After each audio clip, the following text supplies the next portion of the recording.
Estamos aqui direto da Cataratas para o jornal do Niágara com o meu comentarista Franciel Louveira e outro Gustavo Ismanioto. Só a careca, ó. Só a careca. Muito bem. Ali está a equipe Niágara, pronta para o abate. Equipe Niágara aos postos, eu acho que vai ser um bom abate, uma boa troca de lances espetaculares. Miranda 13 descendo a cascata. Veja sua elasticidade com as pernas abertas.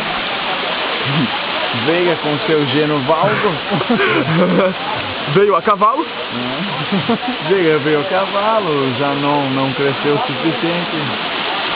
Thiago bombou só a barriga. O Thiago tá fazendo muita musculação na barriga.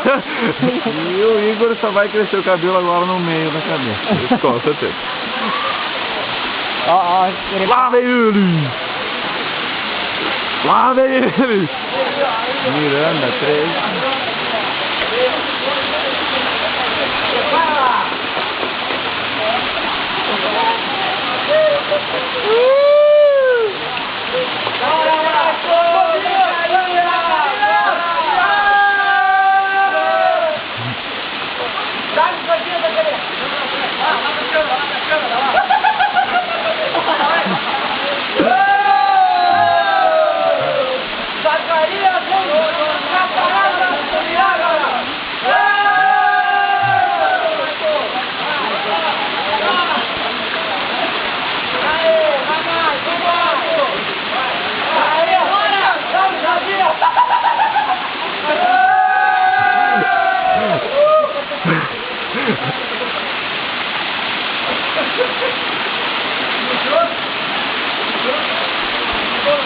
Marco, dá uma olhada aí, ó.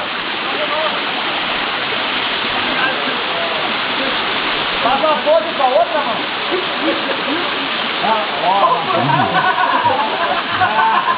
Vamos lá, Marco.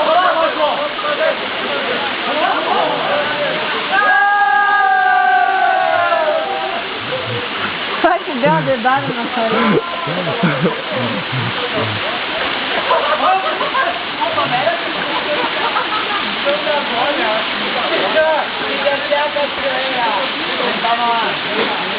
O cara vai ficar o dia inteiro.